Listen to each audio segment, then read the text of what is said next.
31वें श्लोक का परिशिष्ट भाव प्रारंभ करना था 13वें अध्याय। पुरुष अनादि है पर शरीर आदि वाला है। पुरुष तो अनादि है, शुरू से है, आरंभ से है ना, उसका कोई आरंभ नहीं है और ना ही उसका कोई अंत है, क्योंकि वो चेतन तत्व है, परमात्मा तत्व है। पर जो शरीर है वो तो प्रकृति से बना हुआ है, ये आदि है। और पुरुष बना है, बिगड़ता है। हाँ, ये बना है, बिगड़ता है। पुरुष निर्गुण है पर शरीर गुणमय है। ये बात मैंने करी थी। जो चेतन तत्व होता है वो गुणातीत होता है, वो तीनों गुणों से परे है। पर जो शरीर होता है, हाँ, तीनों गुण से अतीत होता है। पर जो शरीर है वो इन तीनों गुणों के अधीन होता है। वो इन तीनों गुणों के अधीन होता है कि हाँ, ये तीन गुण है, सत्य, रज और तम, इन तीनों गुणों से मिलकर ही बना है।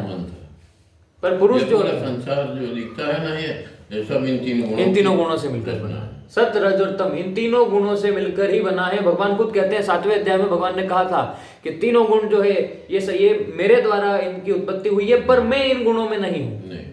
ये भी कहते हैं कि इनकी उत्पत्ति, ये गुण जो है भगवान को प्रभावित नहीं कर सकते। हाँ, ये चेतन तत्व को प्रभावित नहीं कर सकते। जीव को करेंगे, चेतन तत्व को प्रभावित नहीं कर सकते।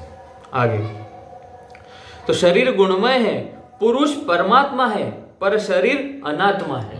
पुरुष परमात्मा, चेतन तत्व परमात्मा का अंश है, जबकि जो शरीर है वो अनात्मा है। पुरुष अव्यय है पर शरीर नाशवान है। पुरुष जो चेतन तत्व तो शाश्वत है, अनादि है, वो थोड़ी, पर शरीर तो नाशवान है, टुकड़ा नहीं होता उसका कुछ। इसलिए अज्ञानी मनुष्य के द्वारा पुरुष यानी कि आत्मा को शरीर में स्थित मानने पर भी वास्तव में वह शरीर में स्थित नहीं है। आत्मा शरीर में स्थित नहीं, आत्मा शरीर में स्थित नहीं, ऐसा कहना चाहिए। तो आत्मा स्थित है, वो संबंध है, फर्क है। हाँ, आत्मा शरीर में नहीं है, ये बात नहीं है। हाँ, शरीर उसमें है, वो शरीर में वो नहीं है। ये अभी आगे आएगा, देखो अभी बताता हूँ। देखो पूरी बात पूरा मैं पढ़, ये गुड़ बात है। हाँ, देखो अभी बताता हूँ। वो तो ठोस है, कोई जगह खाली नहीं है जहाँ नहीं। हाँ, मतलब चलो बता देता हूँ मैं। जैसे शरीर है, अब शरीर का एक ढांचा है भैया, कितने का इसका, 1 फीट का, 5 फीट का है, 6 फीट का है। तो क्या जो चेतन तत्व है वो बस उस 6 फीट के शरीर के अंदर ही व्याप्त है क्या उससे बाहर नहीं जा सकता? जैन लोग मानते हैं शरीर के बरोबर ही आत्मा है, परंतु अपने नहीं मानते, अपने व्यापक मानते हैं। वो तो सर्वव्यापक है। हम कहते हैं ना ब्रह्म सब जगह है, वो सभी जगह व्याप्त है, कण कण में है। जैसे हम क्या कहते हैं, हम उसमें एक शब्द का इस्तेमाल करते हैं, याद नहीं आ रहा, इसको तेज, मतलब इंग्लिश में उसको ओरा कहते हैं। मतलब जो व्यक्ति के, मतलब जैसे भगवान श्री कृष्ण है, आपने देखा होगा उनको नीलमणि कहा जाता है, क्योंकि उनका जो तेज होता है वो नीला दिखाई देता है। जैसे साधु संत होते हैं ना, आपने देखा होगा कहीं, जैसे देखो ठाकुर जी का, हनुमान जी का फोटो दिख रहा है तो उनके पीछे देखो, पीछे पीला पीला से लाइट आती हुई दिख रही है ना। हाँ। इस प्रकार मतलब ये जो चेतन तत्व है, ऐसा नहीं है सिर्फ शरीर तक व्याप्त है, शरीर में आके खत्म हो गया बस, हाथ से आगे नहीं जा रहा है, नहीं, ये तो सब जगह है। सब जगह है तो शरीर में भी है, पर सिर्फ और सिर्फ शरीर में ऐसा थोड़ी है। शरीर में भी है पर सिर्फ और सिर्फ शरीर में ऐसा नहीं है। सब जगह ये इधर प्रेम से प्रकट हो ही नहीं जाए। आगे, तो शरीर में स्थित मानने पर भी वास्तव में वह शरीर में स्थित नहीं है, अर्थात शरीर से सर्वथा असंबंध है ना, कि शरीर से जो जीवात्मा है, जीवात्मा और शरीर का किसी भी प्रकार से कोई संबंध आपस में नहीं है। जो शरीर है वो प्रकृति जन्य है और जो जीवात्मा है वो परमात्मा। दोनों अंश ही अलग अलग वस्तुओं के हैं। शरीर जो है वो प्रकृति का अंश है और जो जीवात्मा है, जो चेतन तत्व है, वो परमात्मा का अंश है। दोनों है ही अलग अलग, दोनों का आपस में संबंध कैसे हो सकता है? शरीर का संबंध शरीर से दूसरे से, ये जो संसार बना है ना, ये ईश्वर के संकल्प से बना था, इसलिए एको अहम बहुश्याम। हाँ, अब रस्सी में सर्व दिखता है, सर्व है नहीं, ऐसे ये संसार है नहीं और दिखता है, वो अज्ञान के कारण दिखी, अज्ञान के कारण दिख रहा है। ज्ञान हो जाए कोई बात नहीं, ये माया कृत है, माया भगवान की माया है। वो सांप भी अगर प्रकाश हो जाए तब बार भागी जाओ, ब्रह्म सांप नहीं है तो उतरी पड़ी है, तो आपको फिर वो रस्सी दिखाई देने लगेगी। और माया अनादि है पर अंत वाली है, भगवान जो है वो अनादि अनंत है। ये बात बहुत समझ नहीं की। माया में उसमें ब्रह्म में भेद। आगे, न करोति न लिप्यते, कारण कि शरीर का संबंध तो संसार के साथ है, जैसा अभी कहा था प्रकृति के साथ है, पर पुरुष का संबंध परमात्मा के साथ है। अतः वास्तव में पुरुष कभी शरीरस्थ हो सकता ही नहीं, परंतु इस वास्तविकता की तरफ ध्यान न देने के कारण मनुष्य उसको शरीरस्थ मान लेता है। मान लेता है। वो कोई एक शरीर तक सीमित नहीं है। जो परमात्मा तत्व है, जो ब्रह्म तत्व है, क्या वो एक शरीर तक सीमित है? नहीं, वो एक इस छोटे से शरीर में व्याप्त नहीं है, वो सर्वव्यापक है। उसका टुकड़ा नहीं होता है। क्योंकि भगवत गीता सभी शास्त्रों में, श्री वेदव्यास जी कहते हैं महाभारत में, गीता सुगीता कर्तव्या की मन्ये शास्त्र विस्तरे, या स्वयं पद्मनाभस्य मुख पद्मा दिवनिश्रिता। क्या कहना चाह रहे हैं कि जो भगवत गीता है सभी शास्त्रों में से श्रेष्ठ है। क्यों? क्योंकि ये तो स्वयं पद्मनाभ यानी भगवान श्री नारायण के मुख से निकली है। बाकी शास्त्र वेद तो चलो फिर भी हमारे ऋषि मुनियों के द्वारा लिखे हुए हैं, वो भी भगवत तुल्य है, पर स्वयं नारायण के द्वारा जो वाक्य निकले हैं वो है भगवत गीता। मतलब गीता सुगीता कर्तव्य की मन्य शास्त्र विस्तरे, यानी कोई और शास्त्र पढ़ने की आवश्यकता ही कहाँ है जब भगवत गीता भक्ति पर इसमें है वो क्या सब में है। ये सभी शास्त्रों का सार है। इसमें नहीं है वो किसी में नहीं है। हाँ। इसमें सब है। इसमें सब कुछ, ये सभी वेदों का सार है, ये सभी उपनिषदों का सार है, ये सभी पुराणों का सार है। जो व्यक्ति जिस भाव से भगवत गीता, भगवान कहते हैं जो मुझे जिस भाव से भजता है मैं उसको उसी भाव में प्राप्त होता हूँ। उसी प्रकार से जो गीता को जिस भाव से पढ़ता है भगवत गीता उसको उस भाव में उसको वो दे देती है। शंकराचार्य ने बनाई, उसमें ये श्लोक है ये वाला। हाँ, ये महाभारत का है।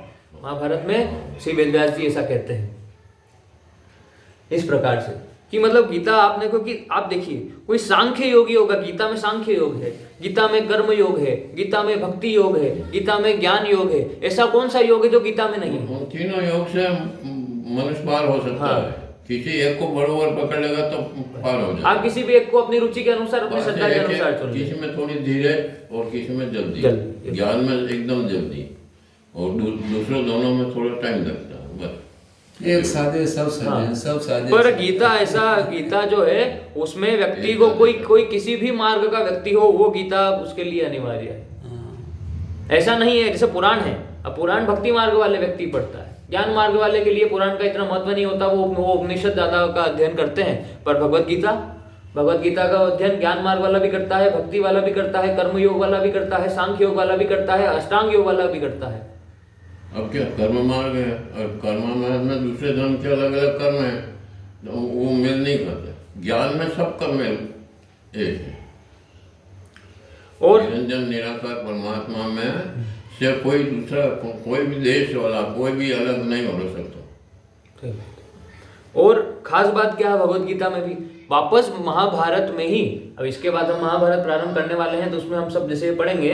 महाभारत में ही अर्जुन, जब महाभारत का युद्ध खत्म हो जाता है तो अर्जुन भगवान श्री कृष्ण से कहते हैं कि मुझे एक बार फिर से आप वो ज्ञान वापस से प्रदान कर दीजिए जो आपने मुझे युद्ध के समय दिया था, क्योंकि कुछ बातें मैं भूल गया। उस वक्त में मैं याद नहीं रख सका। तो भगवान बोले मैं याद नहीं रख सका, जब अर्जुन ने कहा तो भगवान ने बोला कि अब फिर से उस ज्ञान को, ये जो गीता का ज्ञान है, ये 700 श्लोक, ये बात अब मैं फिर से नहीं दोहरा सकता, कारण कि उस समय मैंने योग में स्थित होकर तुम्हें वो सब बातें बताई थी। अब ये तो फिर से बताना तो मेरे बस की भी बात नहीं है। अब सोचो, स्वयं नारायण कह रहे हैं, ये इसका कितना महत्व होगा भगवत गीता का, आप खुद सोचिए। तो फिर भगवान बोले कि मैं तुम्हें फिर कोई बात नहीं, तुम्हें संक्षेप में मैं तुम्हें समझा देता हूँ। निरंजन निराकार रूप को लेकर के उन्होंने ज्ञान दिया उसको न, वो उस वक्त गृहस्थी में हो गए, इसलिए वो उन्होंने मना कर दिया कि नहीं अब नहीं होता। तो फिर भगवान ने अर्जुन को वापस से जो ज्ञान दिया संक्षिप्त रूप से, उसे कहा जाता है अणुगीता। वो एक और गीता है, वो है अणुगीता। इस प्रकार उसका सार है, उसका बस सार है इस भगवत गीता। इस प्रकार से भगवान तो हर समय कृपा कर रहे हैं। जैसे अभी मैं बात बता रहा था, अभी मैं, भगवान है मंगल भवन अमंगल हारी। जैसा अभी मैं जब शुरुआत करी मैं कह रहा था, भगवान का नाम जपने वाला, भगवान की भक्ति करने वाला, भगवान का जो, उसका अमंगल कभी हो नहीं सकता। कोई भूत पिशाच भी उसका अमंगल नहीं कर सकता। जैसे कि गोस्वामी तुलसीदास जी, आपको पता होगा गोस्वामी तुलसीदास जी को भगवान श्री राम के दर्शन हुए थे। उन्होंने रामचरितमानस लिखी, पर उनको भगवान श्री राम के दर्शन होने में एक भूत का बहुत बड़ा योगदान था, एक प्रेत का। कैसे? जब गोस्वामी तुलसीदास जी जब घाट के गंगा किनारे से रहते थे तो वो शौच के लिए जंगल उधर जाया करते थे, तो जिस पेड़ के वहां पर जो शौच जाते थे उस पेड़ पर एक प्रेत निवास करता था। अब हुआ क्या कि वो शौच पे जो पानी वो गिराते थे, वो जो जल था वो जल उस पेड़ में गया, वो प्रेत जो है उस जल को पी लेता है ना। अब प्रेत तो ये प्रेत का तो खाद्य यही होता है, ऐसे राक्षसी भोजन ही होता है। हाँ, पर गोस्वामी तुलसीदास जी भगवान के भक्त, इतने बड़े महान संत है ना, निष्काम पुरुष, इतने बड़े संत महात्मा, तो उस जल से उसको जो है मुक्ति प्राप्त हो, और मुक्त होकर गोस्वामी तुलसीदास जी के सामने आ गया और उनसे बोला कि आपकी वजह से मुझे जो है आज मुझे मुक्ति मिली है, नहीं तो मैं कई वर्षों से इस पेड़ पर अटका हुआ था। तो उन्होंने बोला कि आप मांगो, आप क्या चाहते हो, मैं आपको कुछ देना चाहता हूँ, क्योंकि आपकी वजह से मैं मुक्त हुआ हूँ। तो वो तो संत महापुरुष, उन्होंने मना कर दिया, बोले मुझे क्या चाहिए, मुझे कुछ नहीं चाहिए। बोले नहीं कुछ तो मांगो। तो बोले फिर अगर देना है तो मुझे भगवान श्री राम के दर्शन करवा दो, क्योंकि मेरे अंदर ये बस यही एक ही आश है, बस एक ही इच्छा है, एक ही कामना है, बस मुझे मेरे प्रभु श्री राम के दर्शन करना है। तो उसने कहा कि अब ये तो मेरे बस की बात नहीं। क्या भूत प्रेतों के बस की बात है नारायण को बुला लेना? नहीं। तो बोले ये तो मेरे बस की बात नहीं है कि मैं तुम्हें उनके दर्शन करवा दूं, पर मैं तुम्हें ये बता सकता हूं कि उनके दर्शन तुम्हें होंगे कैसे। तो बोले ठीक है, आप बता दो। बोले जहां कहीं भी भगवान श्री राम की कथा होती है, भगवान श्री राम का गुणगान हो रहा होता है, वहां उस सभा में सबसे पीछे एक हनुमान जी आकर बैठते हैं। बोले मैं पहचानूंगा कैसे? बोले वृद्ध शरीर होगा, विशालकाय शरीर होगा, चुपचाप पीछे आकर बैठेंगे, आएंगे उस जगह पर जहां पे कथा हो रही होगी, उस जगह को प्रणाम करेंगे और सबसे अंत में जाएंगे, प्रणाम करके वापस। समझ जाना वो हनुमान जी, और तुम उनसे कह देना तो, क्योंकि वही जो है भगवान के तुम्हें दर्शन करा सकेंगे, वो दर्शन करा सकेंगे, वो करा सकेंगे। क्यों? क्योंकि राम रसायन तुमरे पासा, सदा रहो रघुपति के। तो राम रसायन उनके पास में है, वो भगवान श्री राम के दर्शन करवा सकते हैं आपको। और उन्होंने फिर यही किया, जब वो कथा में बैठे उनको दिखाई दे गए कि हाँ ये हनुमान जी, उनके पीछे पीछे चल दिए। वो हनुमान जी भागे तो वो भी भागे उनके पीछे पीछे। तो हनुमान जी ने फिर रोक के बोला, बोले क्या चाहिए? बोले भगवान श्री राम के दर्शन चाहिए। फिर उन्होंने उनको कहा था कि यहाँ नहीं होगा, आपको दर्शन चित्रकूट में होंगे। चित्रकूट में उनको लेकर गए और उनको भगवान श्री राम का दर्शन प्राप्त हुआ। अब आप बताइए कि प्रेत ने उनका अमंगल किया? कोई भूत अमंगल कर सकता था भगवान उसका, संतों का? आप बताइए, नहीं। जो भगवान का नाम जाप करता है, जो भगवान का जो भक्ति करता है, या ज्ञान मार्ग, जो संत महात्मा होते हैं, जो निष्काम पुरुष होता है, उसका किसी भी प्रकार से संसार की कोई भी वस्तु उसका अमंगल नहीं कर सकती। ये नियम है, उसका अमंगल हो ही नहीं सकता। इस प्रकार से चलिए आगे बढ़ते हैं। पुरुष स्वयं निर्गुण होते हुए भी गुणों का संग करके बंध जाता है। जो चेतन तत्व है, क्योंकि देखो चेतन तत्व निर्लिप्त निर्विकार होता है, वो तीनों गुणों से वो गुणातीत है। पर बात क्या है, वो शरीर से संबंध मान लेता है, और शरीर से संबंध मानने की वजह से अब शरीर जो है वो तो तीनों गुणों से बंधा हुआ है, तो पुरुष भी अपने आप को बंधा हुआ मान लेता है।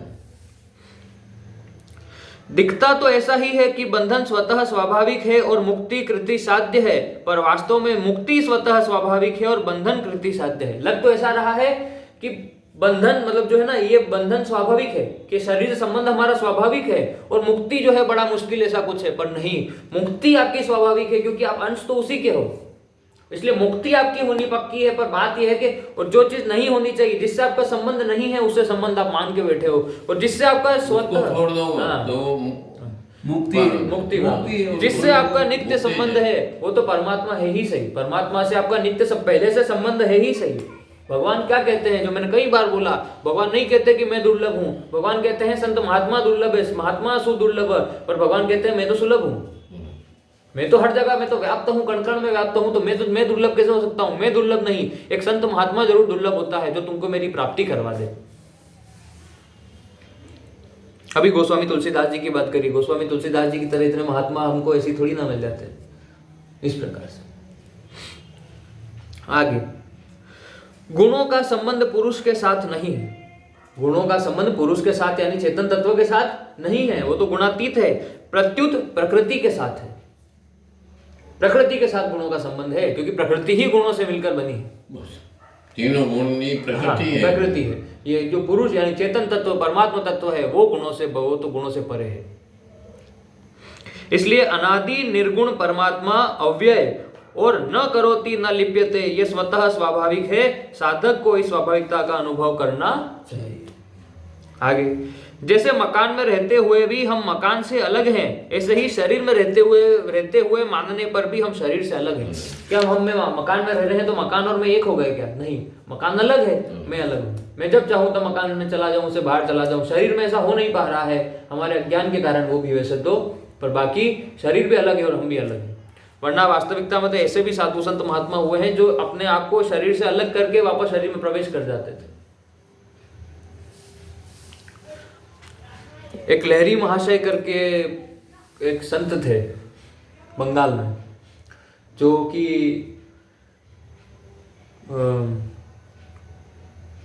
उनका नाम याद नहीं आ रहा मुझे अभी,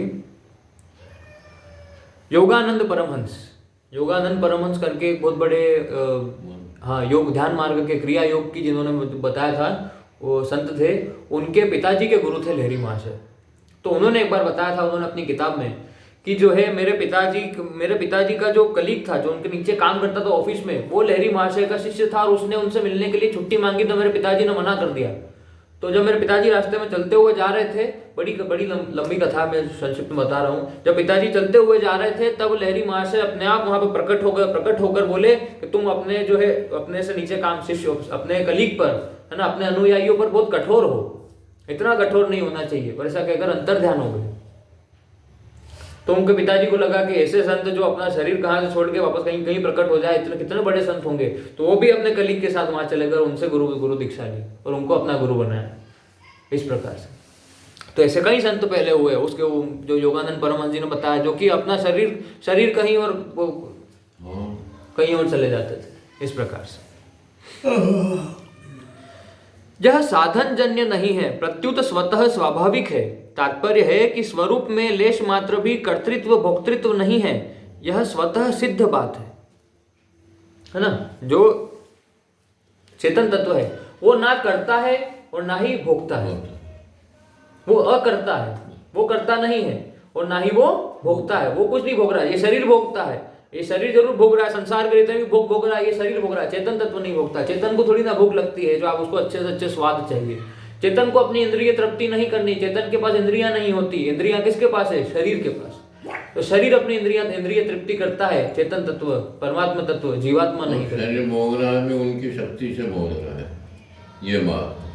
नहीं तो अभी आप गीता पढ़ोगे ना, उसमें मालूम पड़ेगा भगवान कर्ता भोक्ता बन जाते हैं उसमें, परंतु नहीं, उनका वो आशय नहीं है। आशय वो है कि मेरी शक्ति से कर्ता भोक्ता है। हाँ, जो भी कर रहा है, जो अंदर शक्ति तो मैं ही हूँ, प्राण तो मैं ही हूँ।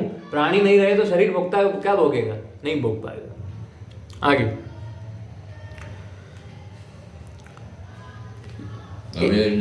हम में नरो गुप्ता प्राणी नाम वो जो श्लोक है ना 15 मिनट का, उसमें कर्ता भोक्ता बता दिया भगवान अपने आप को। हाँ, परंतु उनका वो आशय देखोगे उसमें पढ़ के, तो वो आशय वो नहीं है। हाँ, वो शक्ति से। हाँ, वो पूरी बात जब निकलेगी, वही बात है ना, भगवान के शब्द है तो पूरी बात पढ़नी पड़ती है, तभी समझ में आती है। पर भगवान तो भोगता है इसी। देखो सही बात है, देखो हर सब, देखो भगवान ही है, हम नहीं।